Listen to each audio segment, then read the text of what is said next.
Look at that. Okay. Got everything ready there.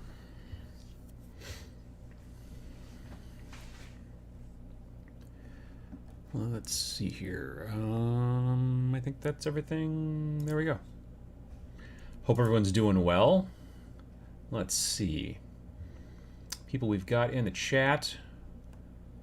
Stephen Kors, how you doing?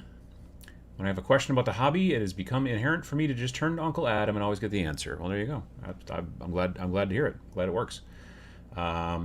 New Fenris Railroad says first time catching your live stream. Well, thank you very much for coming. Welcome.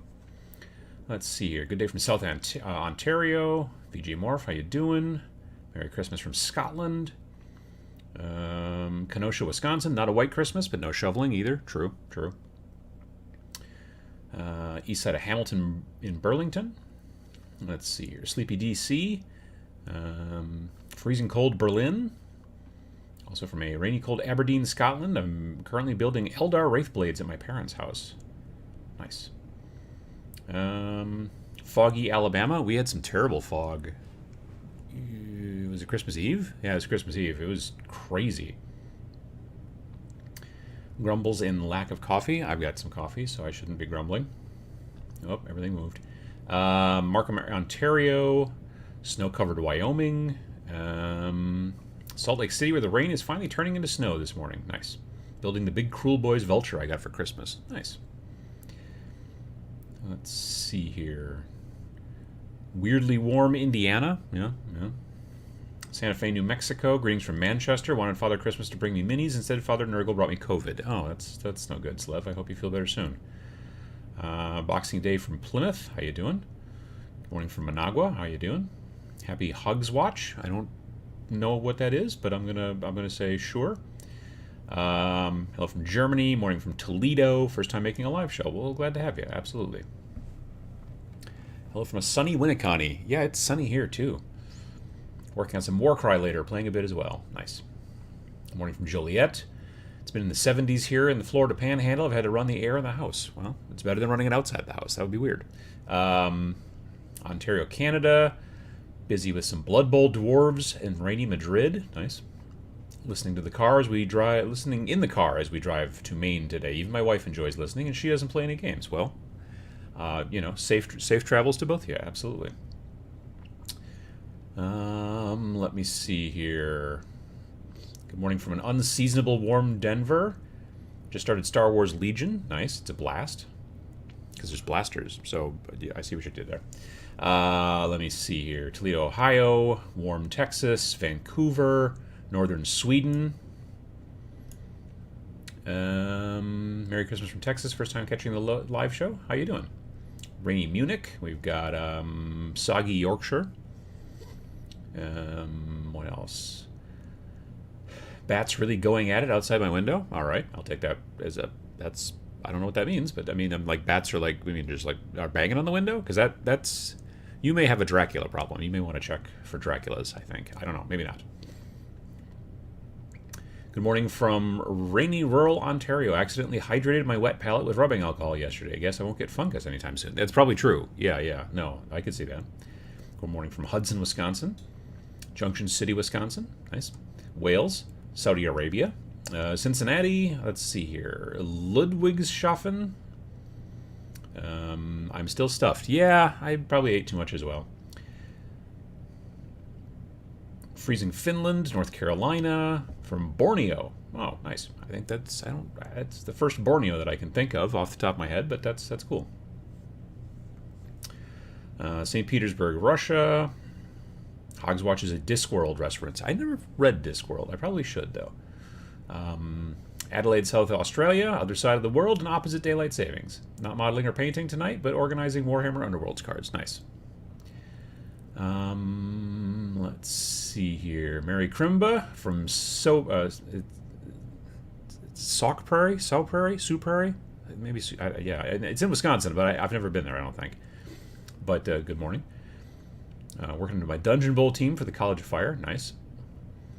Morning from a frozen mitten. Always fun working on cars in sub 20s temperatures. I think that's facetious. I think it's actually not fun to do that. Maybe I'm wrong. Greetings from icy Portland. Morning from Florida, New Zealand, Oxfordshire. Drying out London, Wisconsin Dells. Grimdark Derby. Still working on my new Battle Sisters army. Also my first army. Thanks for the awesome advice. Absolutely, Paul. Not a problem. Howdy from Tennessee. No Dracula. Fruit bats, but their squabbling is getting rather annoying. Oh, that's... I think I'd kind of... Well, I might rather have Draculas. I'm not sure. I don't know. Fruit bats are huge. Unless I'm thinking of something else. Hopefully you don't have any fruit that you're hiding from them. That's the big thing. Had a great Gaslands game on Thursday. Didn't win, but destroyed a couple of cars. Smeared Buddy's bike with a 6-gear ramming attack. Nice. Nice. Good afternoon from damp Blackpool. Planning on finishing some more Lumineth when I get home. Nice. Hi from Kentucky. We got Nashville. Programming a web game while listening. Cool. Merry Christmas from Paw Paw, Michigan. Good morning from the Black Templars in Reno, Nevada. I will, in theory, be in Reno in March. I'll be there for the Game Manufacturers Association Expo. Painting some Kingdom Death this weekend. Nice. Didn't eat too much. Nobody can do dry water birds like my grandma. I don't know what water birds are. My mother-in-law makes veal birds, which are... like it's a toothpick and then there's some stuff in there and then there's some piece of veal wrapped in bacon and then you bake those. Those are very tasty. Let's see here. Hello from Glasgow, Scotland. Hi from Cancun. Morning from Canada. Any guesses what will be a good/cheap upcoming eBay buy post-Christmas? That's a good question. Like stuff that people got for Christmas that they're going to just immediately flip on eBay because they didn't want it. That's a broad statement. I don't know. There's a lot of possibilities there. Haven't caught a live show in months. Happy holidays from the city of brotherly love. Absolutely, Mr. Kavoshi. I might have mispronounced that, but glad to have you. Greetings from a sub of the D. Nice morning from Uperland. We have all the Draculas here in Whitby. Okay, that's fine. Let's see here. Merry Christmas from soggy Columbus, Ohio. Nice. The most dry duck that I had since last Christmas. It's hard. I find turkey very frequently to be dry. Not always, but sometimes. Specifically the white bread. I like the dark meat better. It's less dry generally. Waterbirds are ducks, goose, and loons, or other waterfowl. Oh, I see what you're saying. Okay, gotcha. I thought waterbirds was like a name of something, but it's just actually what it says on the tin. You know, birds who like the water. Not seagulls, though. Well, yeah. I don't think you want to eat seagulls. They're mostly filled with French fries, I think. Let's see here. Howdy from Nova Scotia. Trying to make a PvE Horde game for my friends to play. Any tips on balancing units? I think sometimes the fun of a fun PvE game where all of us humans are on one side and then either a GM, game master's on the other side, or there's some sort of mechanic that kind of dictates what the monsters or the opponents or whatever do. I think sometimes the idea is that to not be balanced, I think sometimes it's more fun to see who's the last one to live, kind of a situation. You know what I mean?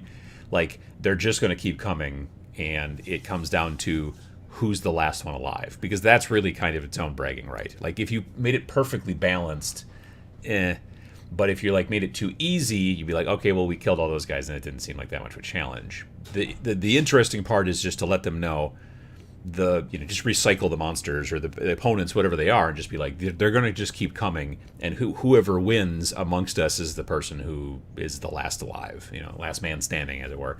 I think that's for story, I think that's a little bit more interesting. So, unless you're doing a campaign, then that would be the last one. That's the last game you'd want to put in the campaign. If you put that at the beginning, that's not really a campaign then.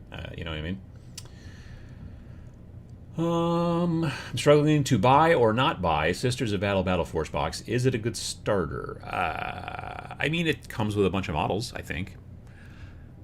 I think that the majority, I don't know the exact numbers, but I do know that those battle boxes are Like when those first came out, I went through and I ran some numbers on some of them. I don't know if I did the Sisters one, but I ran numbers on some of them to go like, okay, well, if you took this box and you took all the parts to it and added it up, I'm pretty sure there's a savings there. I don't know that it's a great savings necessarily. That I don't remember. Specifically on the Sisters, I don't remember that one at all. I know that new box that they released that's got the Gene Stealer cults and the Custodes in it, like that's a pretty good deal. That I did the math on, and assuming that the two new characters in there are each like say $35 figures, you're saving at least I think it was something like 120 or 130 bucks, I think, something like that, by buying that box versus buying all the parts separately. And if you could get those two people separately at 35 bucks a piece or whatever. But even without that, it's still a decent sale price. So I know that one because I did the math, because I was like, that seems like a high price. And I added up everything in there. I'm like, oh, actually, it's not too bad. But yeah, I don't know about the Sisters one.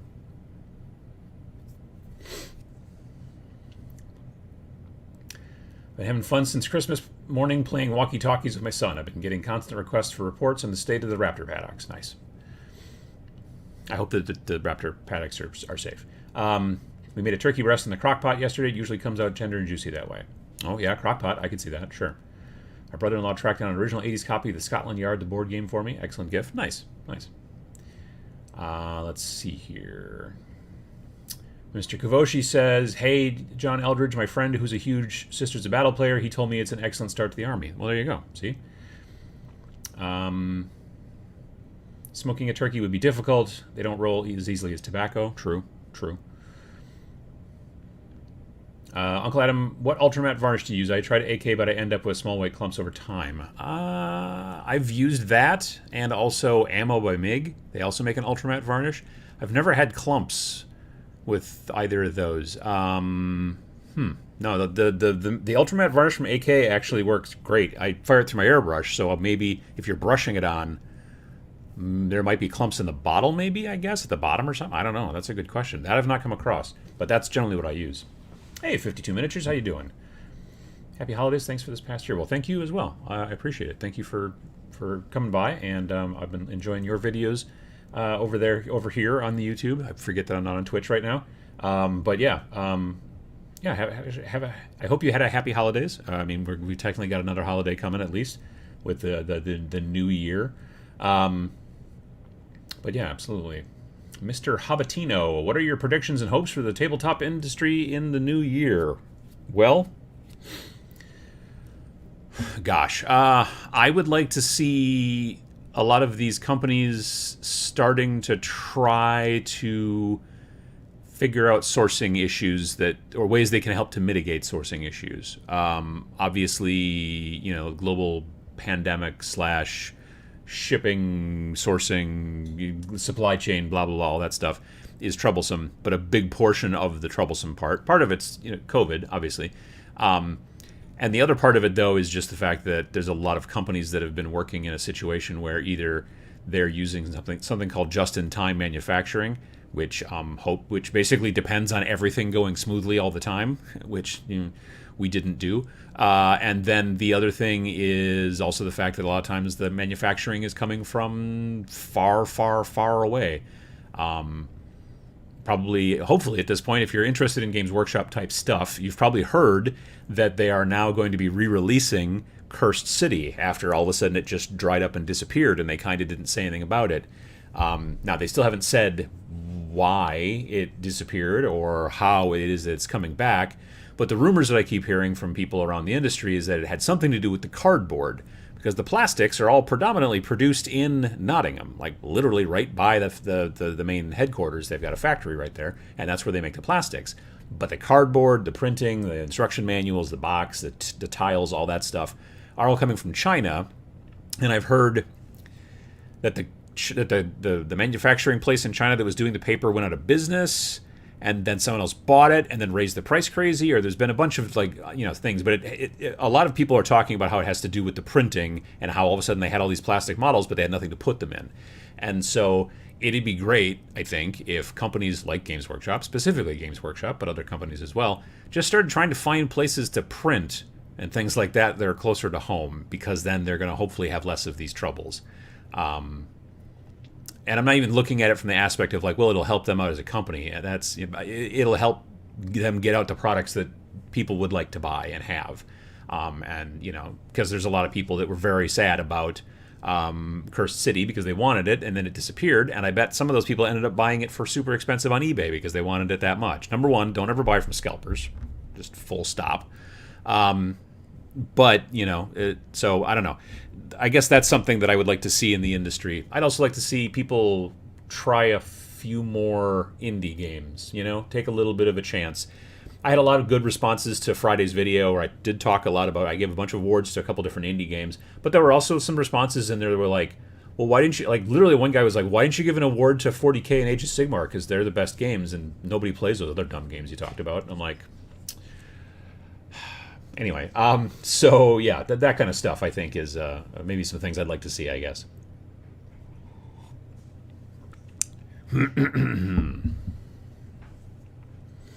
I find that I have to filter my Ultramatte varnish through a mesh filter before spraying. It helps immensely. Huh. I've never had that issue. That's interesting. AK Ultramatte thinned with a bit of water and applied to the damp brush. No problem. White clumps also mean the bottle needs more shaking. I do have one of those shaky machines, and so I use that sometimes, so maybe that's helping. I don't know. Let's see here. I shoot the AK Interactive Ultramatte varnish bottle, or I shook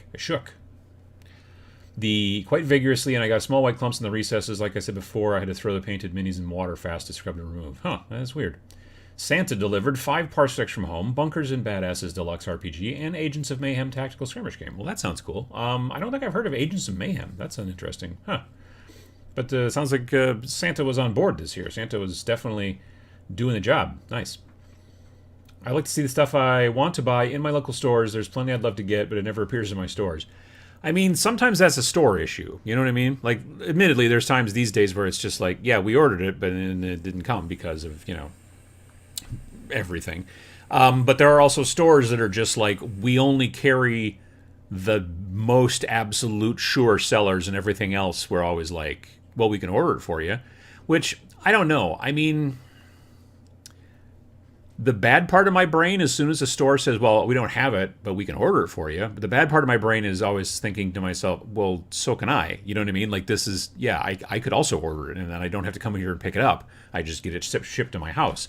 But if you're trying to support your local store, well, then, sometimes that's not a bad idea to do it. On the other hand, if you know something's coming and you tell your local store, hey, can you get this and order it? And then they're like, well, now we know at least one person's going to buy it, so yeah, we'll order it. That's also helpful. Just assuming that your local store is going to carry everything all the time is a bad assumption, because they just don't have the money, the space, the time to order every last little thing out there. So if you know about something that's coming out, like, let's say you're interested in those new Army Painter speed paints that are coming out like in February, you could tell your local store, hey, maybe they're not even necessarily available for order yet. I have no idea whether they are from distributors or not, or whoever you order them from. But I know they're coming out in February, so that you could tell your local store, boy, I sure would like, some of those, or a box of those, or whatever the deal is, and something like that, and then they know to order it. Whereas, but yeah, there are a lot of stores out there that are just like, they can't carry everything and all that kind of stuff. So liking an indie game doesn't mean you don't like or want people to play GW stuff. I mean, I guess it can. I mean, you could certainly have that opinion, but no, just it does not distinctly mean that's not. Yeah, but I think a lot of people get defensive in comments. I notice that too. Is that they'll say, they'll take a tack that you're like, well, that wasn't what I was saying, but you've now projected it upon me, and now I know where you're coming from on this. But that's fine. For eBay deals, I was wondering what pieces of the Christmas boxes or other box sets get dumped cheap by people who don't like/need, or what cool bits or models are you looking for specifically. I haven't bought anything on eBay in a while, honestly. I've been buying more stuff on Etsy, and that's just because I've been buying, like, 3D printed stuff and things like that people are 3D printing and then selling on Etsy. I haven't bought anything on. The only thing the most recent thing I think I bought on eBay was probably when I needed to buy that Chaos Lord riding on the Karkadrak, crack like a ding dong for lack of a better word, the big weird lizard dog. I tried to build the big weird lizard dog. I failed building the big weird lizard dog, and then I went on eBay and found somebody else who had built it, but then never painted it, and then I bought it from them, and then had to scrape all the mold lines off, of course, and then there you go. I had one for Warcry, so there's that. But otherwise I haven't been looking for stuff on eBay much lately. New Eldar look great, but if Games Workshop made another unit of Chaos Chosen sculpts that are monopose, they look monopose to me. I'm sure they will be. They did say that I mean, honestly, I gotta be honest, those Chosen don't look a heck of a lot different than the ones that were in Dark Vengeance. Was that the box set that had the Dark Angels versus Chaos? They look a lot alike. I could be wrong, and they say that they're new sculpts, and I believe them because I wouldn't think they would lie, because somebody out there would be like, well, actually, like that quick. But they do remind me a lot of those models, and they're probably monopose, I'm sure of it. Although they did say that some of the Eldar, the Autarch has some options, but I bet that nobody else does. Knocked out a 4-mile run getting ready for a half marathon. Winters in Florida are amazing. Wow, that's crazy. That's a long run. Got my first airbrush for Christmas. Any recommendations for practice targets? I generally I will just use a piece of paper to kind of get used to varying the amount of paint or ink or whatever you're firing through it, so you can get the idea of like where it goes and how far back you need to be, how close you need to be, how close is too close, that kind of stuff. Also for testing, sometimes if you fire too much air through there, if it's too high of a pressure, PSI, then it'll hit whatever you're doing, especially if it's plastic. If it's paper or something like that, it'll probably absorb a little bit, but if it's like plastic, it might hit it, and it's called what's known as spidering, which is basically when the air keeps hitting it and it blows the wet paint, and it kind of makes all these little spidery things. So there's that to test on, but otherwise, I mean, just you could test on old models that you don't really care about anymore, or you could test on army men. I've done that before, that kind of thing. My store won't carry any paints other than Army Painter and GW. It sucks. I mean, there's a lot of stores that are just like, we don't want to sit on a giant bunch of stock of something that we don't think will sell.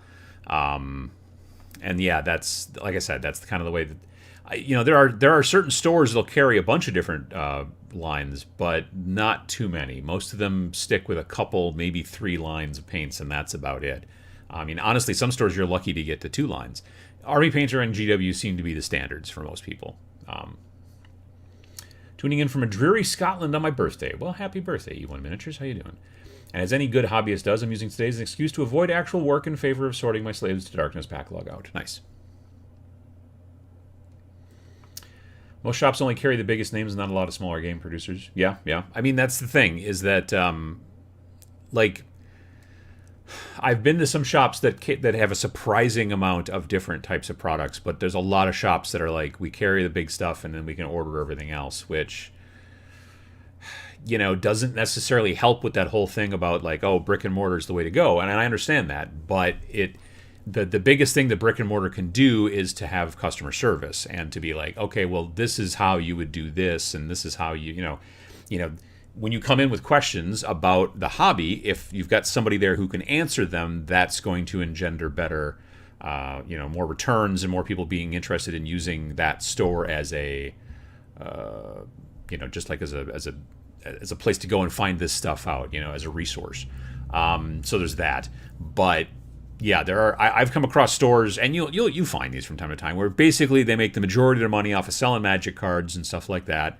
And they have some other stuff, but they're always like, they carry like the bare minimum, and they don't really know much about it as far as miniatures are concerned. Let's say they'll carry some Games Workshop, WizKids models, those little pre-painted, or not pre-painted, but pre-primed D&D things and stuff like that. And everything else, they're just like, yeah, we can order it, which is true, But the downside sometimes though too is that they'll say, well, we can order it, but then like they might have a minimum order, and so you won't see it for like a long time because they'll be like, well, I can order this thing that's $22, but I have a $400 minimum order, so I got to order more than that before I can get it shipped for free, and it's a whole thing. So yeah, it's difficult. It is, and I am a big fan of supporting your local store, unless, like I said, unless they don't seem like they want to be supported. Like if you never go there and play, and this is the thing too, I made this video a long time ago about supporting your local store, but there would be a lot of people in the comments who'd be like, but I hate my local store and I never go there.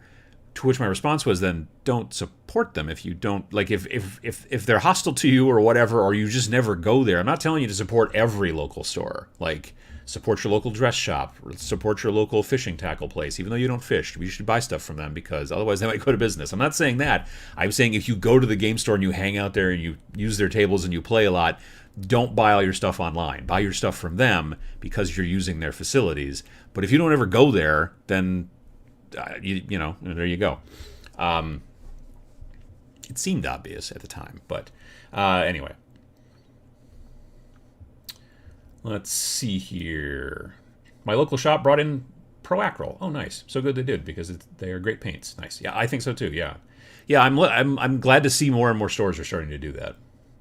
Lucky for me, Sunward Hobbies and Tista Minis are in Ontario, so I don't get huge shipping fees, and Sword and Steel is just a few days away for a road trip if needed.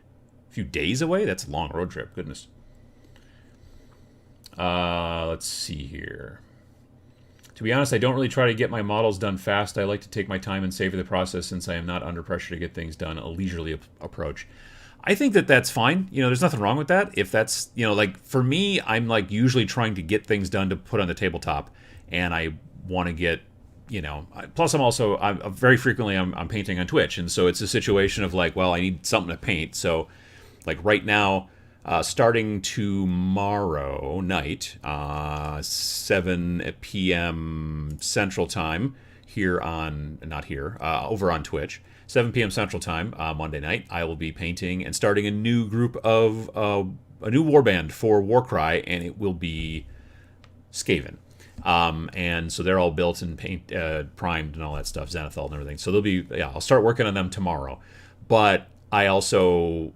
I've already built basically now the next warband after the Skaven, which will be Khorne Bloodbound, or the kind of like the Blood Reavers and the Blood Warriors and the Blood other guys.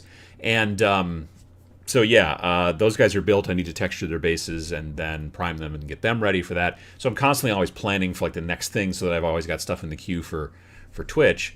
But I got to be honest, the OCR Bone Reapers that I just finished, like this past Friday, like 2 days ago or whatever, I spent a good portion of that, not a lot, but more than usual of my Friday morning stream working on just like the mortisan or artisan, the bone shaper guy who's like this. He's standing on a giant skull, and by a giant skull I mean an actual, like a giant, and it's the giant's skull. And he's standing on one of those, and I spent a ton of time just like layering and working on it, and using a lot of Pro-Acryl transparent white actually, which worked out great. And so it was funny because I was just talking and chatting with people, and I'm kind of just working on that stuff, and I spent a lot more time just on that big honking skull, than I usually do for the tabletop stuff that I do. But I think it turned out looking really nice. Yesterday, I finished up the basing on him and on the big guy with the two swords. I don't know if he's a stalker or an immortal, or I forget exactly what they're called. But yeah, those guys are all done. So I might Matt Varnish actually today. Now that I come to think of it, we've been talking a lot about Matt Varnish here, but I'll probably be doing that maybe this afternoon. So yeah. But it was, I mean, there are plenty of folks who are like, I get done 2 models a month, and that's totally cool by me because I like to spend a lot of time on them, because you're going to be heading towards a higher level of paint job, or maybe more of just for display paint or whatever the deal is, and there's nothing wrong with that. That's the long and the short of that. Let me see here. Sword and Steel are in Newfoundland, and I'm close to Thunder Bay, so I say a few days as I stop and explore the wilderness along the way. I gotcha, not a problem. Okay. Managed to get my hands on some Pro-Acryl through my local friendly game store, as well as Tricky because of Sweden. Very happy with them. Yeah, the Pro-Acryl paints they are my favorite opaque paints. They really are. They have a great fluidity to them, yet they're still very pigment dense. They're not. I'm trying to think of a time I've ever had to go and put a second coat on nearly anything with those paints. I just really, really like that. So yeah, I use them. They're, like I said, they're my favorite opaque paints. My second favorite are probably Army Painter, and that's mainly just because of the giant selection of colors. The one downside that Monument has, that Pro-Acryl paints have, is that because they're a relatively new company, they've only got about 60 colors right now, which is great. And if you blend paints, you're fine. They blend real nice. But I'm not a big paint blender. I'm generally like, I need this color and I want this color and I don't want to have to mix it with anything. So then there are times when I've got like 2 browns from from Pro-Acryl, and I'm like, but I need a brown that's in between here. And again, like I said, I know I could mix the paint on the palette, but I generally don't do that. So then I end up using, possibly as many as 2 different colors that are actually between those 2 other colors, but they're from Army Painter because Army Painter has so many different colors. So I like to do that too. Adam, what paint do you recommend for somebody getting back into painting? Honestly, Army Painter. They make a starter kit of paints that costs about, I think it's about $30 or $32 American. And it comes with a brush and like an instruction booklet that's actually really nice. It's like a 28-page instruction booklet that gives you a lot of great tips about model building and painting and all the stuff and everything like that. You can find that kit if you don't have it in your local store. Like I said, it's about 30 or 32 bucks, I think, retail. And I forget how many bottles of paint it comes with, but it comes with a bunch of colors, like all the standard colors, black and white and red and green and blue and yellow and blah, blah. But there's also brown in there, at least one. There's also a silver metallic in there. There's also one of their washes in there. So you're kind of covering the whole gamut for about 30 bucks. And like I said, there's a brush and the little booklet, which is actually, like a lot of times, like, oh, here's a booklet that comes. But this one's actually kind of useful, specifically for people who are new. When people are asking me, what's the starter kit that I should start with, I always tell them this kit because it's really reasonably priced and comes with a good amount of stuff in it. So yeah, take a look either at your local shop or, maybe Amazon, that kind of, I know that they sell that kind of thing on Amazon as well, if you don't have like a local shop that carries Army Painter near you. But yeah, that's a good starter box, that Army Painter starter kit, I think is what they call it, or something like that. When I'm only paying half attention, Matt Varnish sounds like somebody's name. Matthew Varnish. It's a nice guy. Have you played Malifaux? Is it good? I like the style and the aesthetic. Yeah, I haven't played it in quite some time. I have not played the new edition. 3rd edition came out after I kind of stopped playing. I was into it for a while, but then the people that I was playing with, they stopped playing, and then there was nobody else to play with, and then so that was troublesome. There's not a lot of people who played in my area, unfortunately. But the models are very cool, although some of them are a little difficult to build for advanced modelers, as we call that around here.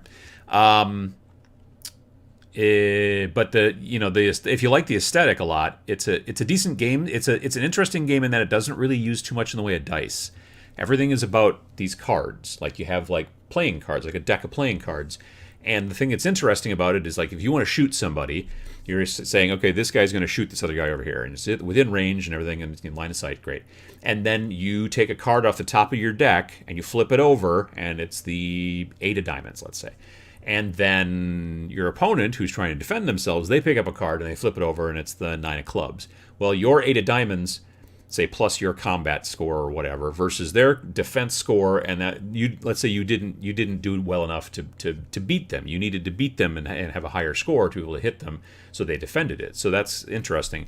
But you also have, and the thing is about the deck is that we know how many of each of the cards are in the deck, because it's a standard like poker style deck. There's 54 cards, Like, when you start rolling dice, there's an infinite number of possibilities to some degree. Like, I could roll this and get the next number, and roll this and get the next number.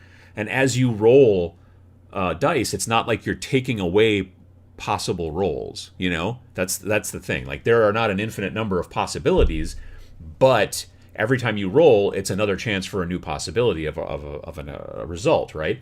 When you have a finite deck of cards, if you've been playing for a while and you've already thrown down 3 kings at some point over the course of your game, your opponent knows there's just only one more king in there. It's like saying, I know you only have one more 20 left on that 20-sider. You know what I mean? That doesn't make sense in dice. So it's a nice function that way. But the other thing that's very cool about Malifaux is that you also get a hand of cards that you get to pick kind of at the beginning of the game, and you get to refresh and stuff like that.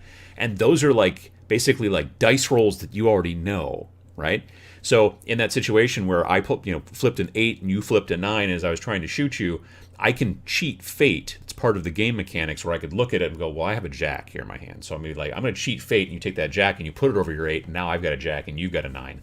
And now you get a chance, because you're the opponent, that maybe you might have a card that could flip that. So, but maybe you don't. Maybe your best card is a 10 and you don't have it. So you're like, all right, well, your shot hits and stuff like that. And so it's an interesting mechanic that way. I really like that part of it a lot. And they've got, you can use a normal poker deck, but they've also got cool, themed decks and stuff like that and all that. And it's a really interesting system, and I kind of wish that more people played it in my local area. But that isn't the case. But Malifaux is very cool, and specifically a neat, like I said, the models are really, really cool. Army Painter is my starter set, and now they are my go-to for all my painting needs. Mega Set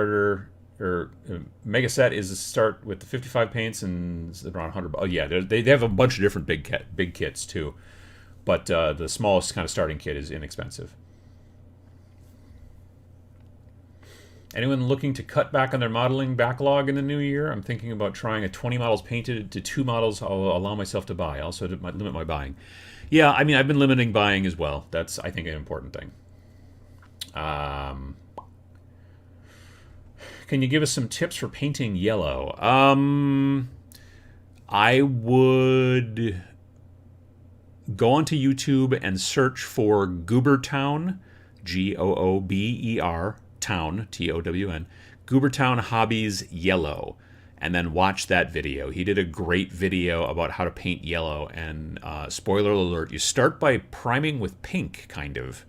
Or something like that. And so yeah, he's got a great video about that. But also, I would also go onto YouTube and type in hobby cheating yellow, and you're going to get one of Vince's videos about painting yellow too. I generally use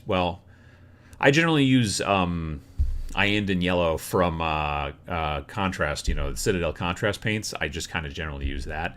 I don't do a lot of yellow, as it turns out. So there's that too. So yeah. But if you were doing, let's say, Imperial Fists, right, I would definitely check those videos out from those guys on YouTube, because they've got some really interesting kind of processes that make it work real well. Got an Army Painter starter paint kit and a magnifying lamp for Christmas. Painting my Nids kill team today. Nice.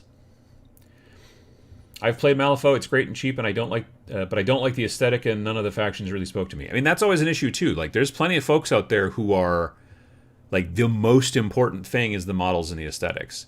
And then the rule system is like, that actually doesn't matter to me. And then there's other people who are like, the rule system is very important to me, but I don't really care what the models and the aesthetics look like, and that's fine too. But then a lot of people, I think, I feel as if I care about the models and the aesthetics and the lore more than the rules. I feel like that's the majority of people, frankly.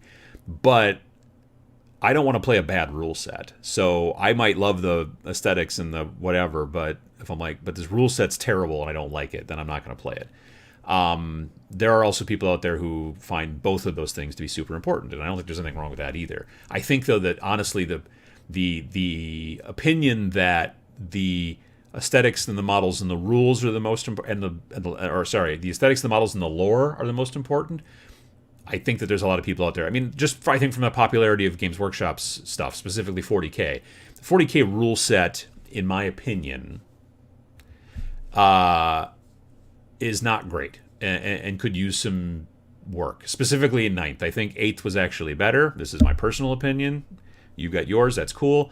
But there's a lot of people out there that are like, I kind of don't care about the rules because I just really want to be a Space Marine or a Tau or an Eldar or whatever, and I love all the books and I read them 3 times each and blah, blah, blah, and all that kind of stuff. And that's great. It's just, obviously they focus on that.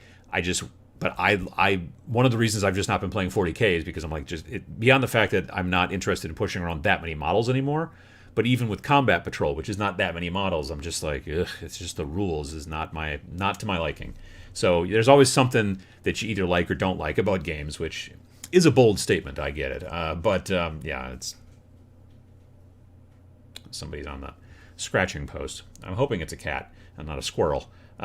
But I was like, I heard noises and I didn't know what it was. Thanks, Adam. Most of the paints I had from when I was painting was GW and they went bad, so I didn't want to go back to them. Yeah, paints sometimes don't go bad, but if it's a pot design or a bottle design or whatever, dropper, and it doesn't seal properly, then yeah, they will go bad. I prime in black and then Zenithal with white. Yeah, I do that too. Prime pink, Zenithal with cream color, then paint yellow, says Kelly. I think that's a short version of basically what Goobertown was doing, I think, yeah. Hey, Animaster, how you doing?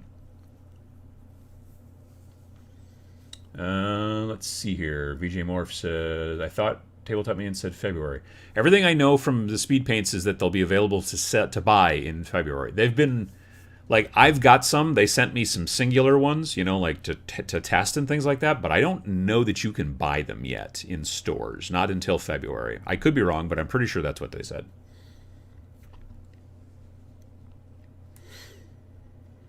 I think I've actually bought more models this year than I have painted. Nothing new, but disappointed myself in only getting 50 done so far for the year, though I may add about 8 to that total. I was thinking last night, if I wanted to take the time to try to figure out how many models I painted this year, then I thought to myself, do I want to try to collect all the models that I painted this year? And the thing is it wouldn't be crazy hard for me because I have a tendency to put that stuff on Twitter. Like when I'm like, I paint something new, I put it on Twitter. When I'm working on something on, Kill Team, when I'm working on something potentially Kill Team, not mostly Warcry, on Twitch, I put it on Twitter because I announce on Twitter, hey, I'm going live on Twitch, in 20 minutes or whatever. And so I could go all the way back to January 2021 and then go through and look and see all that stuff and then pick up the other things that I know that I painted off stream and all that jazz, collect it all together and make a video about all this stuff that I did and try to get it done by this upcoming Friday. And then I thought, I don't know if I got that kind of time. Maybe. Yeah, I'll probably think about it a little bit today, but I don't know. But it seems like a decent amount of stuff that I got done this year, which I'm glad for,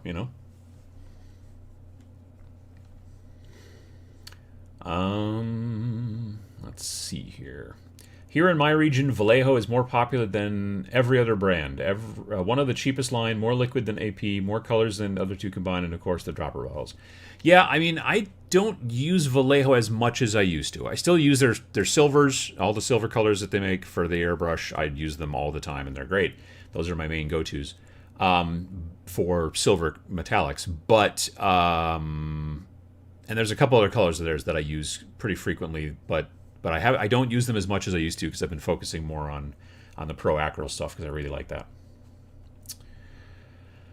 Hello from a fellow Wisconsinite now living in Prague. My boys and I play miniature games together and watch your videos. Thanks for the great inspiration. Well, absolutely, Kevin. Thank you very much for dropping by. Absolutely. I hope you're enjoying Prague.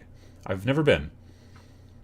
Are you still painting Star Wars Legion? I have not painted anything new from them for a while. I've got a Galactic Empire, Stormtrooper, etc. Army painted. Well, I keep saying that. I have one medical droid I have left to finish, but everybody else is done, and even like varnished and stuff like that. But the medical droid, I still got to finish him. I just don't. I hope to play it eventually, but yeah, I don't know. Like, I don't know. I know there are people who do play at the local shop. I don't know them. And so lately I've been playing at the shop once in a while, but it's always against people I know. And if I'm perfectly honest, it's also people I know are vaccinated. So there's that too, because you're kind of in close proximity to these people for a while during the game. And so I think that's part of the issue right now. But yeah, so yeah, but I am looking forward to playing eventually. Yeah, I know that they've changed a bunch of things and tweaked things. Very possibly my army is not legal points wise anymore, but it might be. And if so, maybe it's taking like a guy out or something like that. There's a bunch of folks starting up Necromunda at my local store, but it feels like they won't last long term. Lots of folks dabble and forget about it. I mean, you get that a lot in miniature gaming. You get people who are like, oh, this is awesome, I'm going to get into it, and they get into it, and they stop. I keep wanting to make a video, like a little funny kind of narrative sketch style video where like a guy comes into the shop and he's like looking at this game, you know, or whatever, and his friend is like, seriously, this is really cool, you gotta check this out. And he's like, all right, I don't know. I mean, he's like, and then his friend like goes to the back of the shop and he's like, okay, well, you come by and you watch us play and all that stuff. So he's like, he takes it up to the front desk and or whatever, and he pays for it, and he's maybe chatting a little bit with the employee or store owner or whatever, and then he gets to the back of the store where his friends are playing, and then he walks up and he's like, I thought you guys were playing this. And they're like, oh no, that game's dead, we don't play that anymore, now we play this. And it's like, since he got there, that's changed. I don't know, I've thought about making that video. I think that'd be kind of funny. Might work better as a cartoon, but I don't really draw that well. Not as well as I'd like. Let's see here. Games in general, at least, not specifically Necromunda Kill Team, has dropped off before I even finish my painting my stuff. Like I said, that's the thing. That's part of the reason to being, at least in my mind, is me being more of a gaming advocate in these situations. Like, I'm lucky right now in that at least I've got at least 2 opponents for Warcry right now that I can depend upon. I've got Sam, and I've got Kevin, who's the store owner where we play. And so I can play against those guys, and that's cool. But yeah, there are other folks that are seeming interested but don't ever pull the trigger, or maybe they buy some stuff but then they switch to something else or whatever the deal is.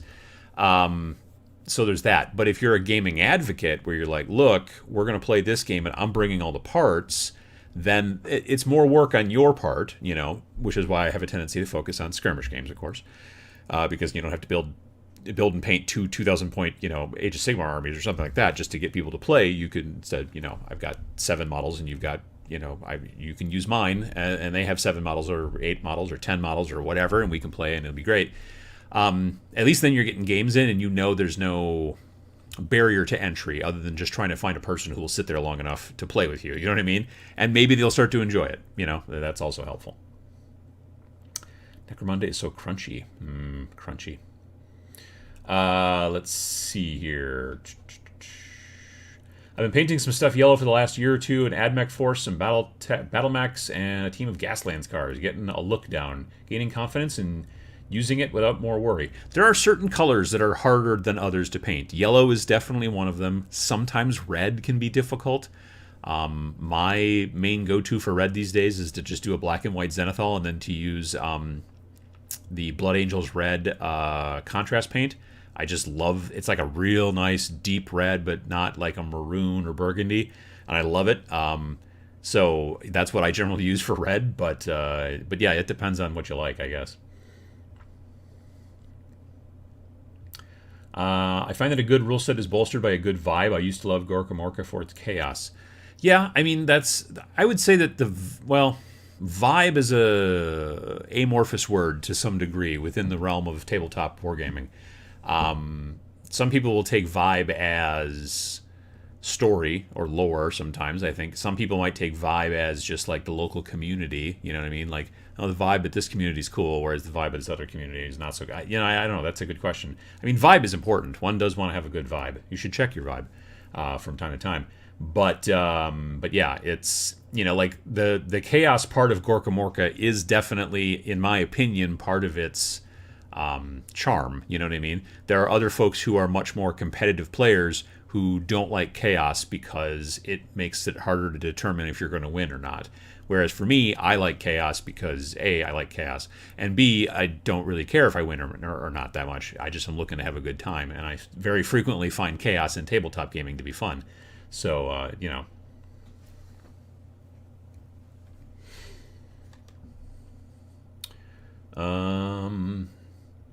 Try lots of one-page rules. Really like simple. Yeah, the one-page rules, I like them. Well, the one that's basically like Kill Team, I like that quite a bit. I have not read any of the fantasy ones.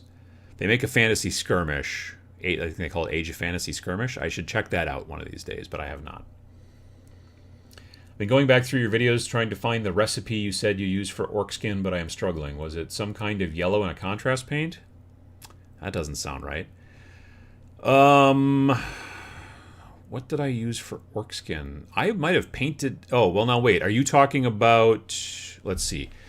The only orc stuff that I've painted relatively recently, I did paint the Cruel Boys. I painted 3 Cruel Boys back when that box set came out. What the hell's it called? Dominion? No, Domination? Starts with a D. Whatever the heck that one was called. When the new 3rd edition of Age of Sigmar came out. Dominion, I think, right? Anyway. So I painted 3 of those guys, but I didn't really give a recipe that I remember. But I did just use a contrast color over a black and white Zenithal. I know that. I just don't remember if it was Orc Flesh or if it was one of the other ones. Probably Orc Flesh. Previous to that, the only other orc I could think of is I know I did a hobby progress vlog series on painting the orcs that were in the original series or the original season of Warhammer Underworld, the Shadespire season, I guess. And Iron Jaws something or other or whatever. So maybe just do a search for on Tabletop Minions hobby progress vlog. There's a playlist, I'm pretty sure, and you could maybe see in there, and I might have talked about it there too, but I don't off the top of my head remember. I don't paint enough orcs to remember or to have like this is how I do it. I do generally do not like to make them crazy bright green. I like to make them either a deeper green or something that looks a little bit more natural, for lack of a better term. Like I don't know what a natural green skin tone looks like, but I know it when I see it. I don't know. What historical games do you play? I don't actually play any. I have played Flames of War years ago, like nearly a decade ago, but I haven't played anything else.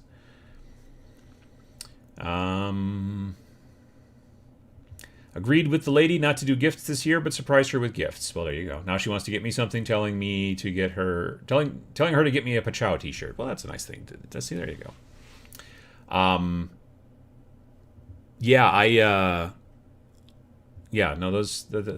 That's it's a good shirt. I like that shirt. Would you please give me your honest opinion about the James Workshop character? Thanks. I've only maybe seen one video with the James Workshop character. I don't know. I think it's fine. It's funny enough.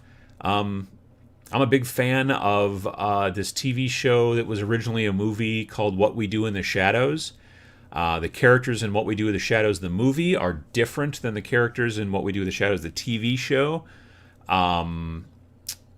Though there's sometimes the movie people show up in the TV show once in a great while. Anyway, my point is that there's a character in the TV show whose name is Laszlo, and he reminds me a good deal. The actor's name is Matthew Barry, I believe. I think he was on the British version of The Office. Anyway, he's hysterical, and this guy, whoever's playing James Workshop, I feel like he's trying to channel a little bit of Matthew Barry, a little bit, and I enjoy Matthew Barry. I enjoy Laszlo. I specifically enjoy when Laszlo decided, I think it was its second season, a character showed up that Laszlo owed money to, and the character was being played by Mark Hamill. And so rather than pay him money, he just left for a long time and would kind of put himself in witness protection. And then he moved someplace and changed his name to Jackie Daytona, and he was a real human bartender and not a vampire at all. And that was a really funny episode.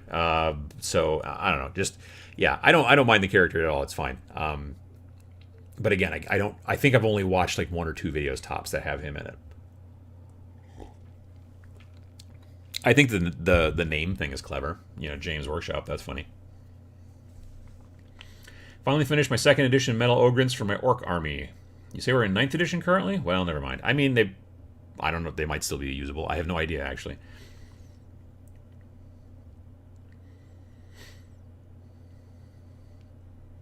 I started watching the Reaper Twitch streams. Lots of good painting content.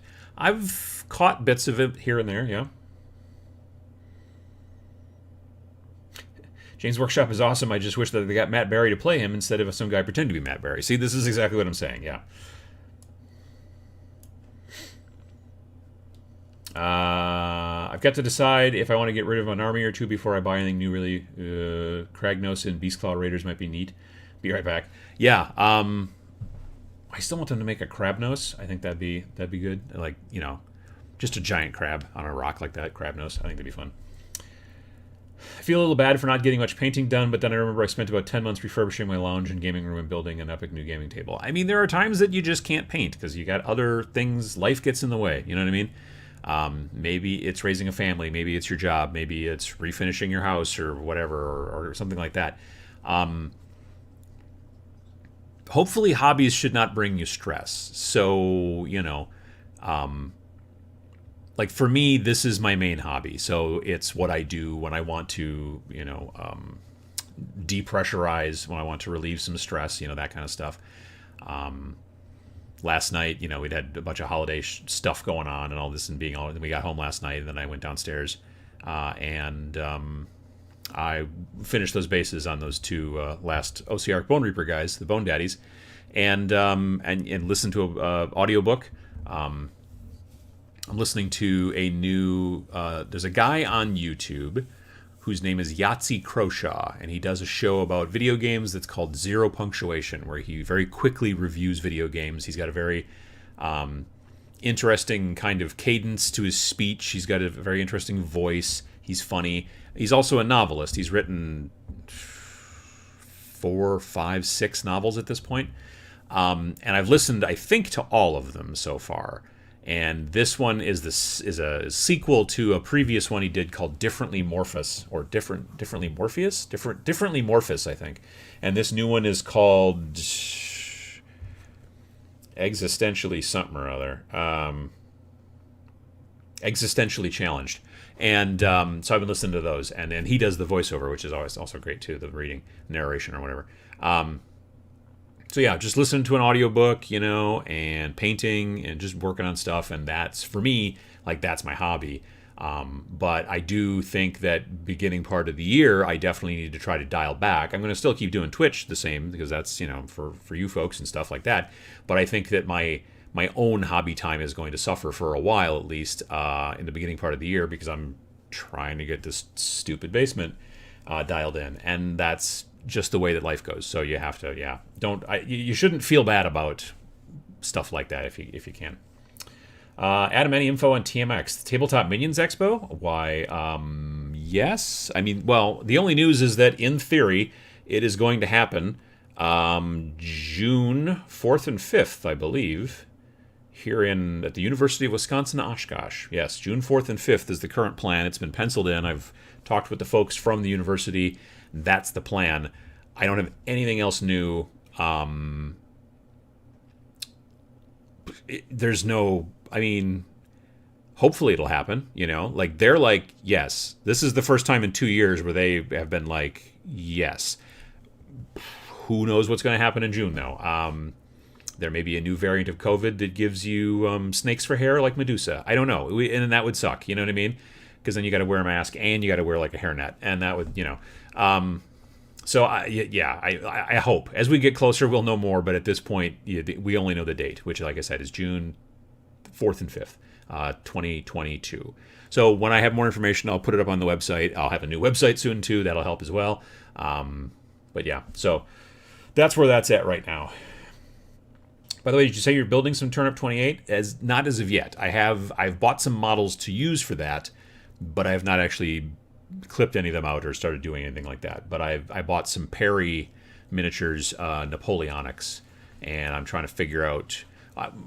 First thing I'm going to do is figure out what a list, and then go from there and try to figure out what to do for models for it. So,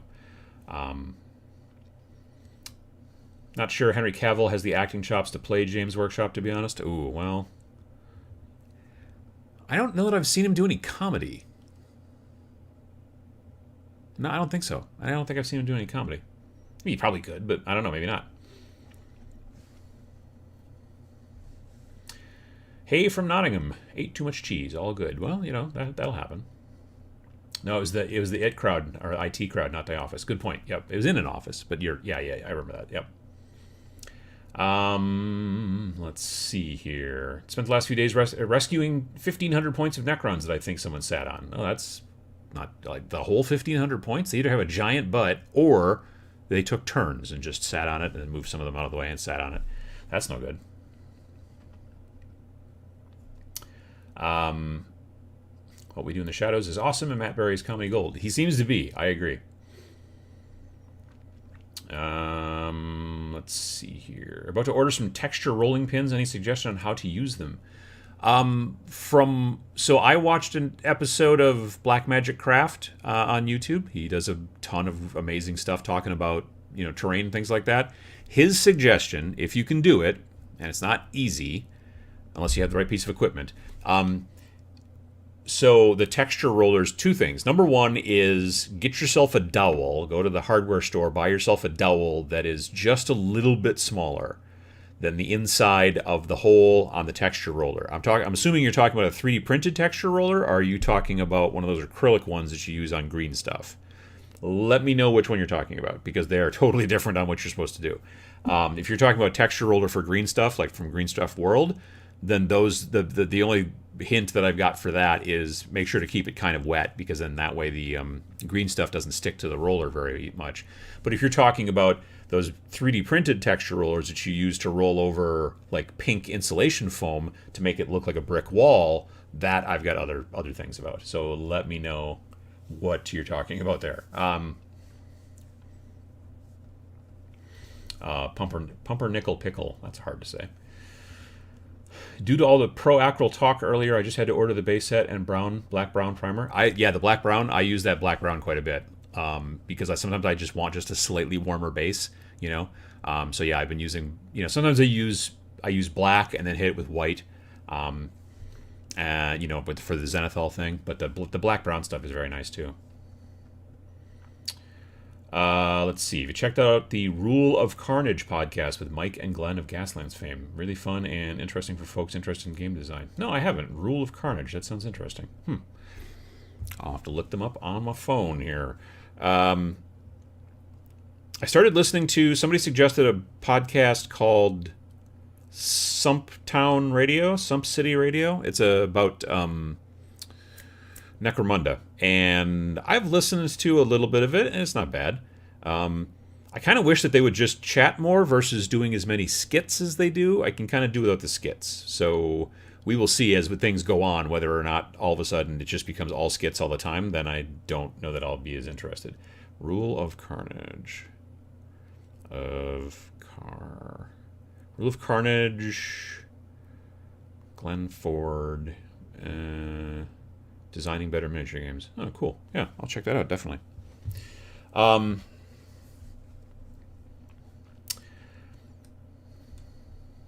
It's more than a hobby, Adam. It's a way of life. I don't know. I mean, yeah, I don't know. I think that there are people whose identity is deeply rooted in, let's say, the lore of 40,000, Warhammer 40,000.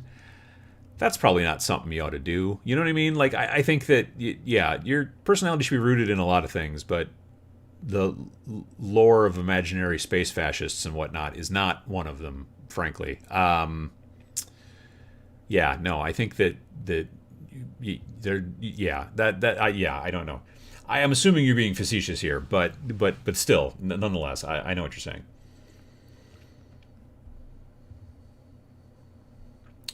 Let's see here. Do you have any game or hobby-related wish for 2022? Something that you think is hard to fulfill but would be great. Game or hobby-related wish. I guess my wish for 2022 is that they don't update Warcry. I hope that they don't do that. I would like very much if there's not a new version of Warcry in July. But I think I'm going to be disappointed because I think they're going to come up with a new version of Warcry in July. The only thing that could stave it off, in my opinion, is probably if, basically, if they delay it because of the shipping crisis and all that kind of stuff. That they just we can't do it because we're whatever. But then I honestly I feel like they push it back to maybe fall, maybe Christmas. I think that they're going to release a new version. And if they do, when they do, I'm hoping they don't change it. Well, here's the thing. Obviously, they're going to have to change it. I had somebody recently say, "Well, when they make the new edition, just don't change anything." I'll be like, "But then that's not a new edition. Why would we all go buy the new edition if there's no changes? You know what I mean? Like that doesn't make any sense. They obviously need to change things to make us need to buy it if we want to continue to play. So I hope that the changes are not drastic and stupid. And so yeah, I guess that's about the best thing. Otherwise, everything else is fine. I got no problem with pretty much. I mean, yeah, Warcry, I'm not. That's kind of a lost cause for me at this point. That's fine. But there's plenty of other games out there that I think are cool and that I enjoy playing, and that's fine too. So I'm hoping Warcry doesn't basically fall down the same hole that Kill Team fell down, at least for me specifically, because then I will have painted all these Warcry guys and been like, all right, well, now I'll have to figure out some other use for these dudes, which is fine. But yeah, I just hope they don't screw it up. But I'm not holding my breath. Let's see here. Can't wait for. Oh dang, it scrolled again. Hey there, Uncle Adam. Just building some Blood Angels Blade Guard vets out of the Shieldbreaker Force. Hope you're having a good holiday. Well, the same to you. I hope you're having a good holiday as well. The rollers I plan on getting are from Green Stuff World. Ah, yes. Then in that situation, you just want to make sure that they're kind of wetted when you roll them over the green stuff. Like if you're making bases or something like that, then yeah, you definitely want to wet those a little bit so that they don't stick. Well, so that the green stuff doesn't stick to them, because green stuff is very sticky. Whenever you're working with green stuff, you want to keep your fingers wet, you want to keep your tools wet, or use silicone tools. I don't know if you want to, like if you have a silicone spray, I don't know if you'd want to put that on the acrylic rollers. I don't know how that would affect them or not, but just a little bit of wet would be fine. Does June give you enough time to line up the orchestra and all the dozens of vendors with the free product? I mean, if by orchestra you mean my wife's jug band, Dr. Kickbutt, and the Orchestra of Death, I could probably get them to come and play. That's an orchestra, technically. Orchestra of Death, hence right there in the title. Geez, I don't know. Yeah, but as far as the rest of it, that's a good question. Let's see here. My hobby goals for the upcoming year are multi-pronged. I do enjoy the word multi-pronged. I want to paint and build 100 models and resurrect and play a dead game from 1978, Strike Team Alpha, plus paint more Epic 40K stuff. So can the Epic 40K stuff be part of the build and paint 100 models, or is that not? Is there no overlap there? Because I think you should give yourself some overlap, frankly. I mean, 100 models is not. I mean, basically that would mean like 2 models a week, which I don't know, could be kind of a lot of models potentially, depending on how things are going with your work and life and family and all that kind of stuff. I mean, it's good to have goals. I don't want you to feel bad if you don't hit it, though. You know what I mean? Like, the goal is a goal, but don't be like, oh, I failed. Just be like, well, I need to adjust my goal or try again next year. That's also a possibility. But don't feel as if you failed if that's the case. You know what I mean? Need to buy some stuff to make a couple of regiments for Turnip 28. Bought some bits on eBay to start and never got them. Glad I got a refund. That is a bummer when you don't get stuff from... I have always had, knock on wood, always had good luck with eBay. I did recently order something from, I saw an ad on, I don't know, Facebook or Instagram, and I don't normally do this, but I was like, well, that is kind of cool looking. And basically what it was like a little desk clock. It kind of looks like an alarm clock. It's all white. And then, do you know what ferrofluid is? It's basically some sort of goop that's got little particles of I'm assuming iron or something like that in it. And long story short is that it was a digital clock, but instead of lighting up to show you what time it was, there were different magnets for the different sections of the LCD style numbers. And so they would electromagnetically come on, and then the ferrofluid would gloop over and make a 7, and then a 0, and then a 2, or whatever, that kind of thing. And it looked really cool, and the ad for it looked really cool, and I'm like, that's kind of cool. And it was $40, and I'm like, all right, I'll bite. And yeah, that's not what they sent me. That's not what they sent me at all. Ooh, I can show you what they sent me. It's not within arm's reach, but it's near. Hang on.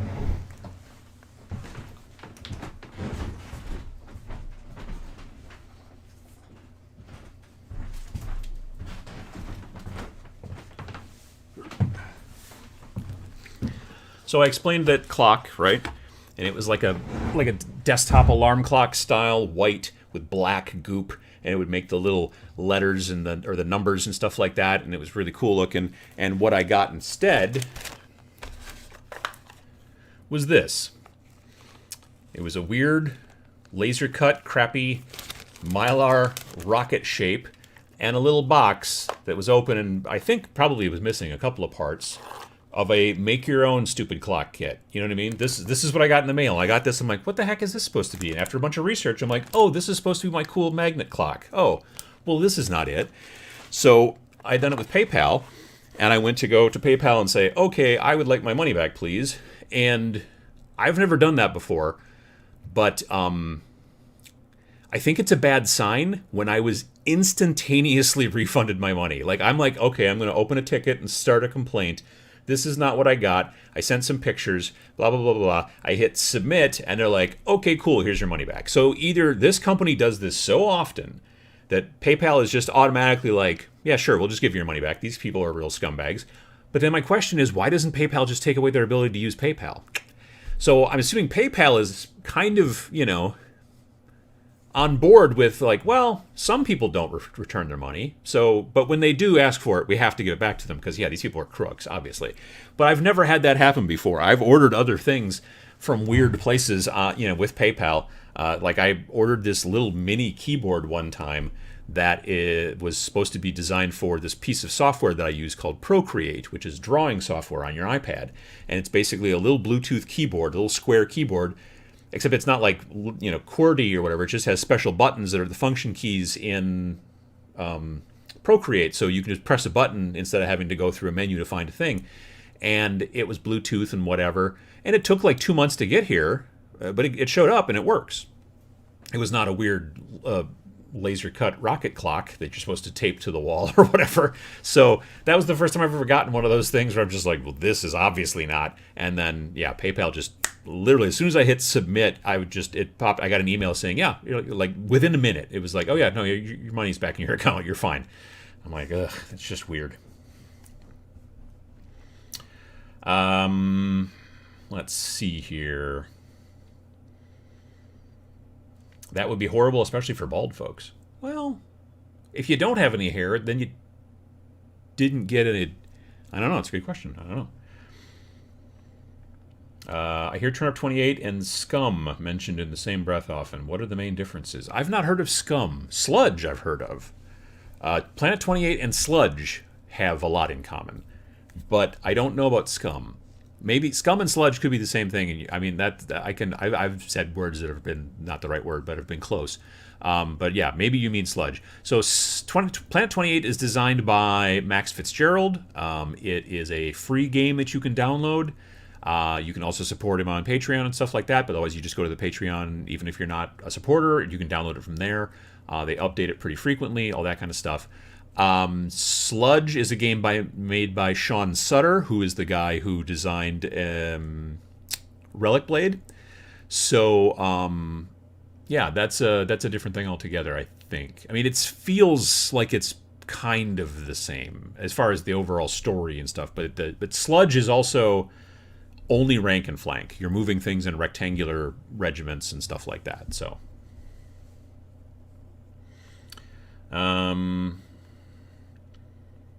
Black Magic Gaming, Black Magic Craft, I believe, is the actual YouTube channel. He's a big YouTube channel. He's got lots of. Dana Hull had a good method for texture rollers in one of her videos. I want to say she used water baking soda mix to help keep the roller from sticking. Interesting. Had to spend Christmas homeless, alone in cold, wet weather because a roommate attacked me. Well, that's no good. No, that's not good at all. Let's see here. Hope you're doing okay. Got my hands on some new rules this Christmas, Rain and Hell included. Have you tried Silver Bayonet yet? No, I've read it, but I have not tried it yet. Looks like a heap of fun and a great excuse for kit bashing historicals. I like the fact that it's one of the few games out there that's got like a very historical, like it's got a use for what do you call them? Like in Napoleonic style models, but it's also skirmish. Like even Turnip 28 it's still you're still gonna be pushing around maybe 20 models or 25 maybe tops, that kind of thing. So that's interesting.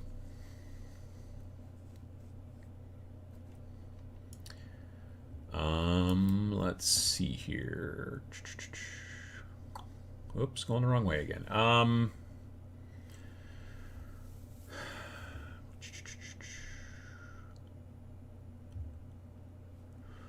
Sorry, Uncle Adam, I just saw on my text from GW Warcry is going to be rank and flank. Oh, noes. That would be no good. I don't need that. I hope they don't do a new Warcry. I haven't even put Catacombs together yet. See, that's part of the problem with the 3-year cycle, at least from the gamer's point of view, Let's see here. Rain and Hell was one of the better things for my hobby year, so I have high hopes for your next game. Some teasers would be appreciated. Well, thank you very much, Darnock. As far as teasers are concerned, the next one's sci-fi based. It will have solo and co-op play built in, like baked in right from the get, and I hope that you like it. That's about it right now. It'll also be miniature agnostic. We're not going to release any miniatures. There's a slim chance we might release an STL, like just as a funsies kind of thing, but it won't be something to be required to play. It'd just be something that if you wanted to, you could, but I'm not sure on that yet. We're still kicking that idea around. But I'm glad you enjoyed it. Thank you. Let's see here. In 2022, I want the world back to 2019 when we had freedom and not a forced lockdown. Well, I mean, I would like things to be back like 2020 or 2019 as well, when we didn't have the COVID all over the place. That was pretty cool. I feel like games would be better if they didn't lock themselves into a schedule of new edition after X amount of time. New editions should only be for when something needs to be changed. I agree, honestly. Yeah, I agree. Like, I could see, like, when a company comes out with a game and then they come out with, like, an expansion to the game and then, like, another expansion to the game. If they've come out with multiple expansions over a course of a couple of years and then they're like, hey, now we're going to come out with a new edition that brings all the expansions together into one thing, and we fix a couple of things and tweak some stuff and, blah, blah, blah, and then boom, there you go. But it's still basically the same game. It's just all in one book. That's cool because I can choose to buy that or not. Like, it could be a situation where, like, maybe I bought every one of the expansions along the way and I have the FAQ, so I don't really need the new version. You know what I mean? Like, they're compatible. That's fine. But if they're like, oh, well, we made a new edition to change things, that, in my opinion, that very frequently smells of, like, we just wanted you to buy it again. So we had to change things because if we didn't change it, you wouldn't buy the new one. And I don't like that. Yeah, that seems to be the way it works. Speaking of TMX, did you ever put your getting started on YouTube lecture up for public access? YouTube. Oh, you mean like the classes I used to teach at conventions? No, I've never gotten one recorded right, and so yeah, no, I haven't done those in a while. Actually, I haven't done it. Well, I mean, obviously nobody's really been doing much at conventions lately, but even before 2019, I had sort of stopped doing classes at conventions. I think. I don't remember. I might have. 2019, I might have still done one at LVO, but I didn't do one in 2020 at LVO. I remember that. And I didn't do it in 2019, I don't think. I don't think I did 2019. I don't think I taught a class or two classes at Adapticon 2019 either.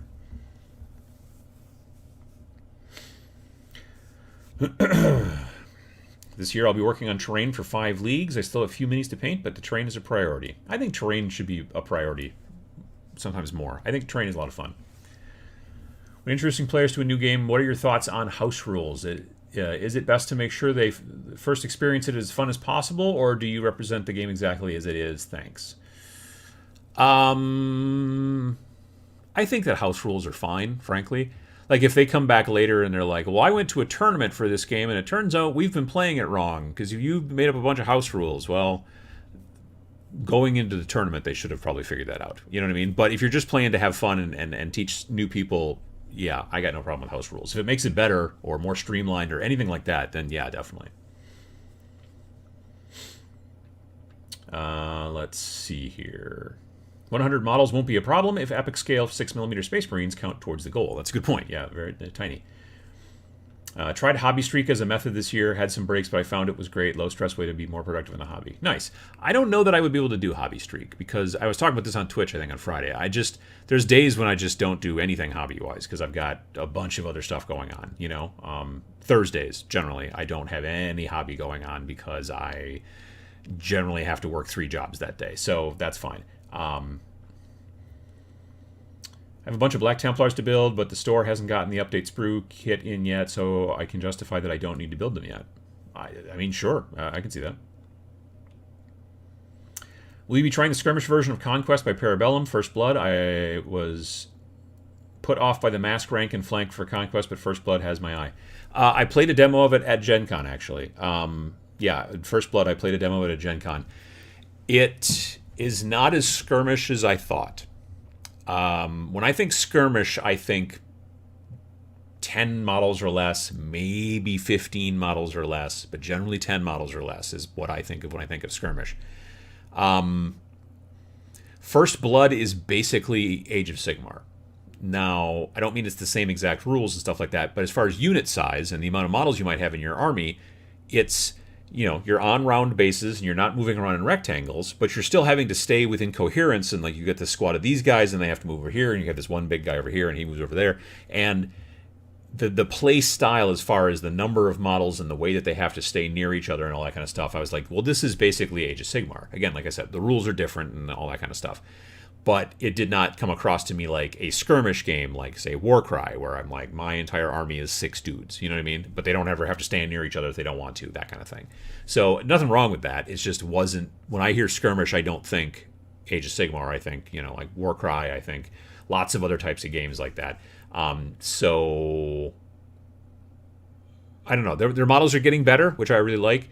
The scale thing for me is a little bit of an issue. It's kind of the same deal that I kind of have with Marvel, the Marvel game, in that because the scale is so different, then I am looking at kind of all new terrain, which I'm not necessarily.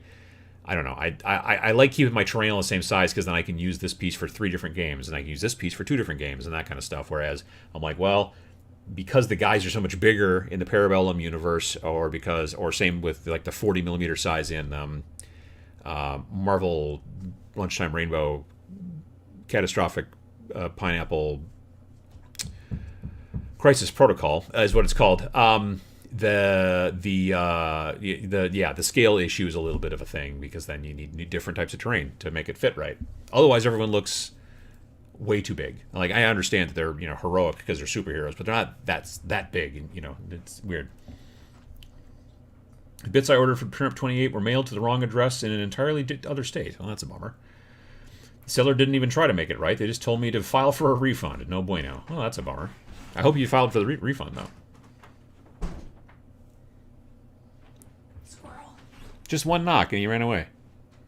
I have to go outside and yell at him. Greetings, Uncle Adam. I've been loving Rain in Hell with my mates. Had a question came up. Well, I'll try to answer it, Alexander. PayPal is great at giving refunds when you get junk products from scammers. Well, but then here's the question. If it's a scammer, then they should just say, you don't get to be on PayPal anymore. That's the way I'd look at it. PayPal is probably still getting their transaction fee from that company, whether you get refunded or not. Yeah, I can see that. Are you and Vince going to do Rain and Hell with fantasy tropes? Elves, dwarves, halflings? No. The next game, like I said, is going to be sci-fi based. It's going to be a different system. We're basically, our plan is to make a new game every year. So we'll make, the next game will be coming out hopefully around the same time of the year. So late May, early June, hopefully. And then next year, the game that we have planned for after this upcoming one, that one will come out in 2023. That one's a different thing altogether. But yeah, basically the idea behind these games is that we make the game, you can play it as much or as little as you want, you know, and we don't try to make them crazy expensive or anything like that. And it's fun. We update with an FAQ, you know, that kind of stuff and whatever, so that if there's any special questions or even errata or things that we got wrong, I mean, Lord knows. But, you know, we definitely support it that way. But we're not of the opinion that a game is dead just because they stop making stuff for it. Just like I don't think a novel is dead when they stop, you know, a novel's a novel. You read it and you go, hey, this is a thing you can sit there and play. Like, there are still plenty of people out there playing games that have not been in production for a long time. So, yeah, I just made a video recently about games being dead versus games not being dead and that kind of stuff. So, yeah, but no, we don't see ourselves doing anything fantasy version for it specifically. I mean, there'd be no reason you couldn't just use whatever kind of models you want in the system, you know? There's nothing, well, I was going to say there's nothing inherently, like, specifically beholden to the story. That whole soul thing might be, though. Like, you wouldn't, if you were just like, I'm going to replace all of these demons with elves versus dwarves, you could do that. But then the thing about how when you kill somebody, then you get their soul energy from them, that's not a normal Lord of the Rings style fantasy D&D trope where, like, oh, I killed them and now I got their power. But you could easily say it's like some sort of magical transference or something like that, I guess. But that specifically is a piece of, like, these are demons who are trying to steal each other's souls, you know, and whatnot. And so there's that too. Yeah.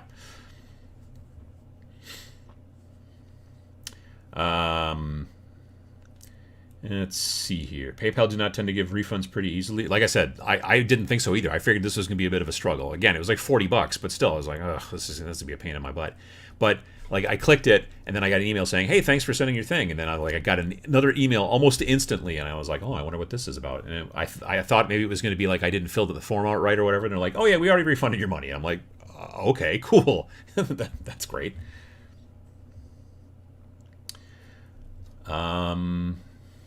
Excited for robot squirrels? There's no robot squirrels out there. Honestly, if there was a robot squirrel out there on the bird feeder, you know, I'd be like, well, I'd take a picture first, and then I would be like, it can have birdseed. That's fine. I don't need robot squirrels all up in my business. You know what I mean? What 3D printer brand are you sitting on these days? Toying with picking up one come New Year, but unsure what to go with. Any Cubic, Elegoo, or Frozen. The one that I have is an Elegoo Saturn. My good friend Matt from the Game 4 podcast, Game 4 Matt, he has 2 of them, I think, and he's a big fan, which is why I ended up buying one. But I know people like all kinds of different things and stuff like that. But yeah, I bought the Elegoo Saturn. Can you tell us the scale of the new game? Generally the same, 28mm type scale. To be fair, I mean, yeah, it's scaled for 28mm, just like, I think we're going to stick with that. That seems to be the standard. I don't see us doing anything like 6mm scale or 15mm, anything like that. I think we're sticking predominantly to 28mm. Wouldn't a Snarling Badger be doing a cat police game? I don't know about that. I think 5 years, but yeah, 3 years is kind of silly, especially given their pace for updating factions. Yeah, no, I can understand that too. Every time I say a new box set and get excited, I stop and remember the Dreadfleet box in the basement as yet awaiting my attention and move on. The thing about Dreadfleet was that there was a lot to it. Like, there was a lot of little tiny ships in there. Well, not little tiny, but there's a lot of ships in there. So, like, there were people that I know that finished painting all of them and could play, and that was great. But I was just like, that is a lot of little detail, all that kind of stuff on those ships. Where was I just recently? I think my local shop still has a copy or two, honestly. I've kicked around the idea of just like buying one and painting it, but I don't like ship games generally, so I didn't. But I thought it'd be, I don't know. I thought I could make some videos out of it, definitely. Be like, because it's got to be, what, is it 10 years old now at least that game's been out? Maybe not. Almost. Do you like the current GW, their fan base management, the way where the games are heading, their business model, and so on? Or do you like the old indie style better, like in the 90s? I prefer... I don't know that it's an either or, I gotta be honest. Well, first of all, I don't know much about Games Workshop in the 90s. I didn't start really... Like, I learned about Warhammer through Space Hulk in the early 90s. My friend Peter had Space Hulk, and we would play it when we were in college, and that's when I started learning about the Emperor and the Space Marines and the Tyranids and all that jazz. And but that's literally all I really knew about it until years later. I didn't start playing 40K until 5th edition, so 90s was not necessarily I didn't know a ton about the company at the time. I've gone back and purchased. They've done some reprints. They did a reprint of the original Rogue Trader, 40K first edition book, and the Realm of Chaos book that came out after it. They did reprints of those. I bought both of those just because I wanted to thumb through them and check them out and stuff, and they're pretty cool. Honestly, I like the company a little bit better back in 8th edition days. So, like, not that long ago. Yeah, lately I've been a little, but I prefer them to be more communicative than they were back in, like, the early 2010s. Like, late 2000s, early 2010s, they were just like, they'd be like, hey, we're coming out with a new codex next week. This is the first we've ever mentioned it. And the rumors had been leaked from different various and sundry places and whatnot. And we're all like, yeah, we know. You're coming out with Tau. Great, we got it. And at least now they're like telling us about stuff up ahead of time and things like that. And they communicate. But it's, yeah, it was, I think right now for me, at least specifically, personally, the golden era was about 2 years ago, honestly, about maybe 3 years ago, when they were very, they were just, yeah, I don't know. It's hard to say, but I don't have a ton of I didn't really, like I said, I didn't really interface with them at all back in the 90s, so I don't know a ton about them back then. Let's see here. Modifius's model for expansions for 5 parsecs from home will be the PDFs only on release, with physical compendium available only when a few expansions have been released. Yeah, I mean, that makes sense. Put out PDFs, and then if you want to make a compendium for people who want print, like we've had people who've asked us if we were going to make a print version that includes Rain and Hell and also the expansion. I don't know that. Well, see, the thing that I'm concerned about is I don't want people to then buy it again. Even if they want to, I kind of don't want them to. Like, I don't want to sell a book and then sell you another book in a year. You know what I mean? That's basically got a lot of that same book. I just, again, we're not very good capitalists. Hope you're having a great weekend. A little less wet than over here in Ireland. It's been it was very foggy on Christmas Eve, but other than that, we've been pretty dry, which I'm fine with. Tips to prevent mold in a wet palette. Use distilled water, add a few drops of bleach to the water. I sometimes wonder if distilled water is not the way to go. Like, for my wet palettes, I always use tap water, not distilled, and I've never had trouble. But for a while, I was using distilled water in my ultrasonic cleaner. That's where I keep my airbrushes, disassembled and stuff like that, so that they're always wet, even when I'm not using them. And I've had weird stuff going on in there. And once I started using tap water, that went away again. And I'm assuming it's because the stuff that gets distilled out of the distilled water is some of the stuff that's fighting the mold. So there's that. I don't know. Copper coins under the sponge also help fight the mold. I've heard that. Again, I've never had any mold in my wet palette, but that's because I use tap water. So maybe it's a different story. I should throw like a copper coin in my... I've been using tap water in there too, so it's fine. Catastrophic Pineapple will be an amazing game. I just made that one up. I'm like, I know it's MCP, but I couldn't think of it off the top of my head. Terrain that's good for Age of Storm. Yeah, it's terrain that's good for Age of Sigmar Stormcasts. I'm like, Age of Stormcasts? What? No. Age of Sigmar Stormcast is also good for Conquest. Pretty much the same. Yeah. Well, Stormcasts are big, and they're supposed. That's the thing about scales, that sometimes people will be like, "Well, these two models are just different scale," and they're like, "Not like you can't play with these two models. The scale is so much different." You're like, "Well, yes, but sometimes also just people are different than each other." Like my wife is like 5'2", and then I've got a good friend who's 6'6". So when they stand next to each other, they don't look like they're made of the same scale either. But they are technically both humans, and they're both technically, the same scale and the whole deal. So I don't, I'll give a little bit of wiggle room, but it depends. I don't know. Excuse me.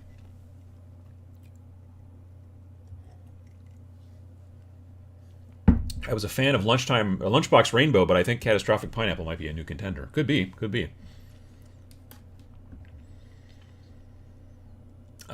Let's see here. Late May, early June. Maybe you could time the release to match up with TMX.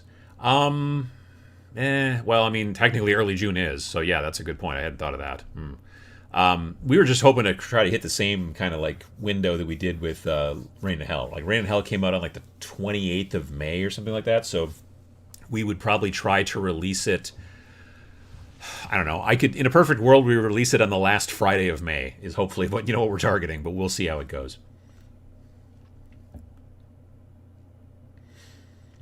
Squirrels in our yard were replaced by hawks and possums.